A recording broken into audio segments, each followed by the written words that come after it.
I still remember that night like it was yesterday, though it happened almost 3 years ago. I've tried to convince myself since then that it was just my imagination, stress, or maybe too many late-night horror movies. But deep down, I know what I saw. I know what I experienced, and it still haunts me. I was working my usual night shift at St. Mercy Hospital, a relatively old hospital in rural Ohio. I'd been a nurse there for about 5 years, mostly working the night shift because honestly the pay was better and the quiet made it easier to get work done. That hospital had a weird vibe at night though, something I could never really put my finger on. Even the other night nurses would whisper about the old wing, a section of the hospital that had been abandoned for decades. Some said patients had died there under mysterious circumstances. Others swore it was haunted. Me? I didn't believe in that stuff. Not really, not until that night. It was around 2:30 a.m. and I was doing my rounds. Most of the patients were asleep, monitors humming softly in the dimly lit halls. The night was quiet, too quiet. There's a strange comfort in quiet hospital nights, but that night it felt different, oppressive almost, heavy. I was checking on room 312 when I heard it. The faint sound of footsteps, slow and deliberate, echoing in the hallway outside the old ICU wing. That wing had been shut down after a series of unfortunate events. Staff called it the death wing. Patients who'd been transferred there often didn't make it. No one had been allowed inside for years, yet I could hear footsteps, light but unmistakable. I paused, listening carefully. The hallway was empty, or at least it should have been. I shook my head and told myself it was probably another nurse, maybe one of the cleaning staff. I grabbed my flashlight and started toward the source, curiosity getting the better of me. As I approached the old wing, the air grew colder. Not the kind of cold from an air conditioner or a draft, but a bone-chilling, unnatural cold that made the hair on the back of my neck stand up. The doors to the wing were supposed to be locked, but the main door creaked open slightly. I remember thinking, that's odd. I stepped inside. My flashlight beam cut through the darkness, revealing peeling paint, dusty floors, and empty patient beds lined up like skeletons in a forgotten tomb. The smell hit me next, stale, metallic, almost like dried blood, mixed with the sharp scent of disinfectant. I froze. This part of the hospital had been abandoned for over 10 years. There shouldn't be that smell. Then I heard it again, the footsteps, slow, deliberate, coming from the end of the hall. My pulse quickened, but I told myself it was probably an old floorboard or the building settling. Hospitals make weird noises at night, right? I moved cautiously down the hall, trying not to let my imagination get the better of me. That's when I saw the shadow. At first, it was just a dark shape at the end of the corridor, barely distinguishable from the darkness itself. I thought it might be a janitor or another nurse, but as I got closer, I realized it wasn't moving like a person, not naturally. It shifted, almost sliding across the floor, and it didn't cast a shadow of its own. My stomach dropped. I called out, "Hello? Is someone there?" My voice sounded small in the cavernous wing. No response, just the faint hum of the emergency lights overhead. Then the figure vanished. Just like that. 1 second it was there, and the next, nothing. I forced myself to continue, reasoning that maybe I'd just seen a trick of the light. But as I passed the old ICU beds, I noticed something that made my blood run cold. Patient charts. Dusty yellow charts stacked neatly on a cart, but these were real names, dates, ages, last vitals. They were from patients who'd been admitted in the 1970s, and the last column on every chart had something written in red ink. Died during treatment, unknown cause. I swallowed hard and turned to leave, but that's when I heard it, the whispering. It was soft at first, almost inaudible, like someone was just mumbling to themselves. But then it grew clearer. Don't leave. Stay with us. My flashlight flickered.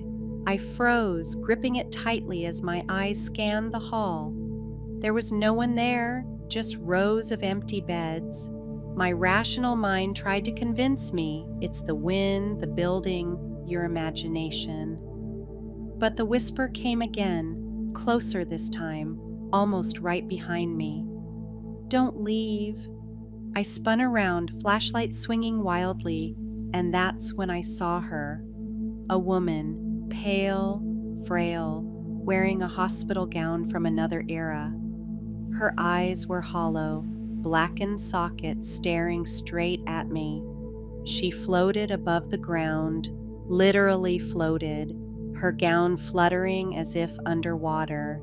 I could see the faint outlines of other figures behind her, all pale and motionless, like shadows of people trapped in the hospital forever. I don't even know how I found the courage, but I ran. Down the hall, through the doors, back into the main hospital.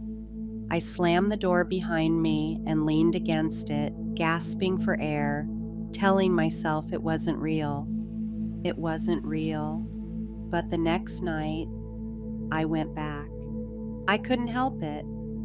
Part of me needed to understand. The old wing was still there, still abandoned. The charts were gone, and the hallway was empty. The cold was gone too. Nothing unusual, but I could never forget the whispers. I could never forget her face. And sometimes, late at night, when the hospital is quiet and the emergency lights hum softly, I swear I can hear her again, calling me back. Don't leave. Stay with us. I quit my night shifts after that. I still work days now, but I never set foot in that wing again. And honestly, I hope I never have to, because some places in this world are meant to stay abandoned. Some spirits. I never wanted to work in the morgue, not really. But after finishing my EMT certification in Ohio, jobs were scarce, and the hospital offered a night shift position, moving bodies, organizing records, and cleaning up. I figured it wasn't glamorous, but it paid well, and I'd always been okay with handling dead bodies. After all, corpses don't argue, don't complain, and they never get angry at you. Or so I thought. The first few weeks were uneventful, quiet, almost peaceful. The morgue itself was in the basement of the hospital, far from the main halls, behind a locked door. 2 rooms, one for storage, one for the actual cooler. I'd walk past the body trays, clean, catalog, check identification, and occasionally move a tray into the freezer. Routine, easy, predictable. Then, one night, things changed. It was around 1:45 a.m., and I was alone. The usual night attendant had called in sick. I had the entire morgue to myself. I was checking paperwork for a body that had come in earlier that evening when I heard it, the sound of the cooler door opening. I froze. The morgue doors were all locked. Only I had keys. I told myself it was probably the old cooling system venting, some air pressure thing I hadn't noticed before, but the sound? It came again, a soft metallic creak, like the trays sliding in the freezer. "Hello?" I called out. No answer, just the hum of the refrigerators and the low sound of the fluorescent lights buzzing. I approached the freezer. The trays were in order, nothing out of place, except one. One tray was slightly pulled out, as if someone had slid it themselves. I felt my stomach drop. I didn't touch it at first. I didn't want to.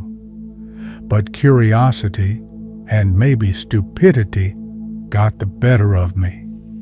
I reached out. The tray was empty. I blinked.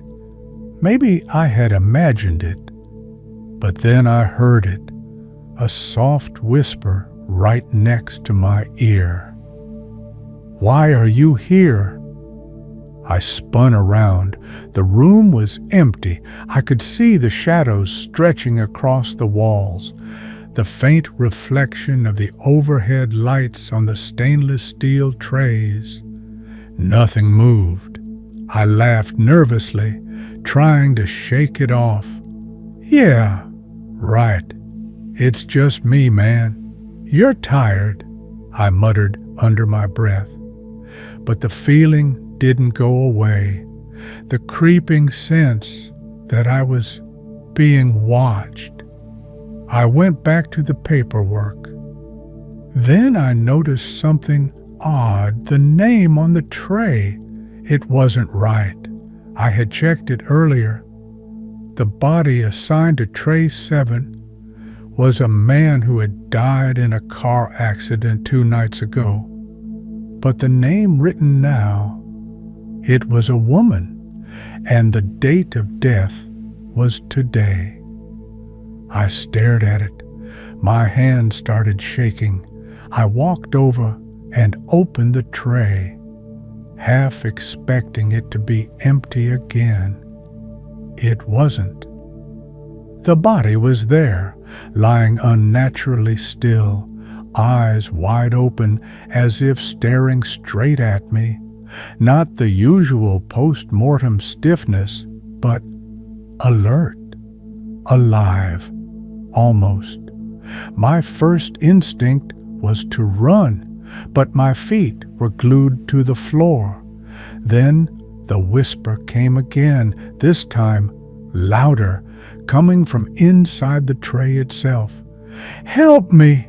I screamed and backed up. The tray slammed shut on its own, hard enough to rattle the steel frame. The lights flickered, and the temperature in the room plummeted. My breath was visible in the cold air. I grabbed the phone to call security. Nothing. Dead line, not even a dial tone. My stomach churned as I realized I was completely alone. That's when I saw movement. In the corner of the room, near the storage racks, a shadow shifted, not like a person, but like a figure made of smoke or mist. It didn't walk. It flowed, gliding across the floor toward me. I ran. I don't even know where I was going at first. Just out of that basement. The shadow followed, always behind me, moving faster than any human could. I reached the stairwell and almost fell down the steps in my panic. I slammed the basement door behind me and ran through the empty hospital corridors. I could still hear it, a soft whispering, barely audible, coming from the basement. "You can't leave. You're part of us now." I never went back to that hospital at night. I transferred to a day shift in another department, but I couldn't shake the memory. Weeks later, I called the hospital security and asked about Tray 7. They looked at me blankly. "Tray 7?" the supervisor said. "There hasn't been a Tray 7 in that cooler in years. That morgue is empty except for old storage now. The bodies were moved last year." I didn't sleep for days. Every time I closed my eyes, I could feel the shadow moving toward me, hear the whispers.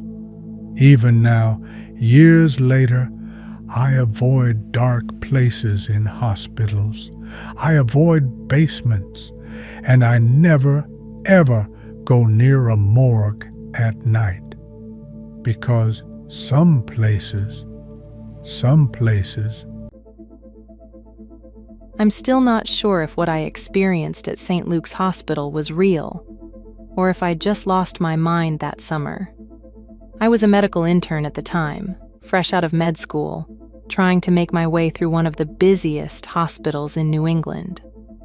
I worked long shifts, often 12 to 14 hours, and sleep was scarce. That summer, I was assigned to Children's Ward 6B, a pediatric unit that, on paper, was completely normal. In reality, it was anything but. It started about a week into my rotation. I was doing my evening rounds, checking vitals, updating charts, making sure everything was in order before night shift. Most of the kids were asleep, the soft hum of monitors and ventilators filling the ward like a lullaby. The fluorescent lights gave everything a slightly sterile, washed-out look. But there was something odd that night. I swear I saw movement out of the corner of my eye. A small figure standing by the nurse's station, just staring. I turned quickly. Nothing. Just the empty hallway. I shrugged it off, telling myself it was fatigue. Long hours do that to you. You see things that aren't there, hear things that aren't there. But over the next few nights, it kept happening. A child in the hallways, never more than a glance away, vanishing the second I tried to focus on them. One night around 2:00 a.m., I was charting notes in the nurse's station when I heard a soft voice behind me. "Hi." I spun around. No one. Just the faint shadows of empty cribs and the dim glow of the monitors. "Who's there?" I asked, heart racing. The voice was quiet, timid, almost sad. "I'm here. I need help." I froze. That voice. It was coming from the hallway leading to room 612. That room had been empty for weeks. The patient discharged last month. I told myself it was a nurse practicing a check-in, or maybe a prank. But the voice continued, soft and pleading. I grabbed my flashlight and walked slowly toward the room. The hall was cold, unusually cold for a pediatric ward in the summer. My pulse was hammering in my chest. When I reached room 612, the door was slightly ajar. I peered inside. The room was empty except for a small child sitting on the edge of the bed, knees pulled up, head down. He looked around 4 or 5 years old, wearing a faded hospital gown. His hair was messy, and his eyes seemed too old, too knowing for a child. "Are you okay?" I asked gently, approaching him. He didn't answer at first, just looked up at me, and then whispered, "They won't let me leave." "What do you mean?" I asked, though my stomach sank. Something about this didn't feel right. "They say I have to stay, forever." I blinked. My rational mind screamed that the room was empty, that no child had been admitted here for weeks. But there he was, staring at me, real enough to touch, though I didn't dare try. I asked him his name. He said nothing. I asked again. No answer. Only the same chilling words. "They won't let me leave." I remember feeling a pressure in the room, like the walls themselves were closing in. The monitor's hum grew louder, sharper, almost like a heartbeat in my ears. I could see shadows moving along the walls, faint but definite, as if dozens of tiny hands were pressing against the paint from the inside. I backed away slowly, trying to stay calm. "Hey, you can leave. You're okay. Nothing's keeping you here." He looked at me with those eyes again, and then he vanished. The next morning, I asked the head nurse about room 612. "It's been empty for weeks," she said. "No child admitted there. You sure you're okay?" I nodded, forcing a smile, but I knew what I'd seen. That night it happened again. This time, he appeared at the foot of my bed in the on-call room, just standing there, small, silent, staring. I tried to speak to him, but no words came. The feeling in the room was unbearable. Cold, heavy, suffocating. I remember thinking, how can a child feel so wrong? I started digging into the hospital's history, quietly, in the days off. I found out that Ward 6B had a dark past. In the 1960s, there had been a series of mysterious deaths in that wing. Children who had been admitted for minor illnesses, never to leave. Rumors of an experimental treatment program, staff who vanished without explanation. Some said the ward had been closed and renovated multiple times because of unexplained incidents. I didn't tell anyone about the boy. I couldn't. People would call me crazy, but I couldn't ignore him either. Each night he appeared, sometimes whispering, sometimes just standing, waiting, always alone, always the same sad eyes, pleading silently. One night I finally gathered the courage to sit beside him. "What do you want from me?" I asked softly. He pointed to the hallway. "Help them. Help us." I never understood what he meant. That was the last night I saw him. After that, I transferred to another department. The ward seemed normal, empty, clean, quiet. But sometimes when I pass a pediatric wing late at night, I swear I see a small shadow in the corner, waiting, watching, silently asking for help. I don't know if he was a ghost, a memory trapped in the walls, or something else entirely. But I know what I saw, and I know that some places, especially old children's wards, never really let go of the ones who belong there.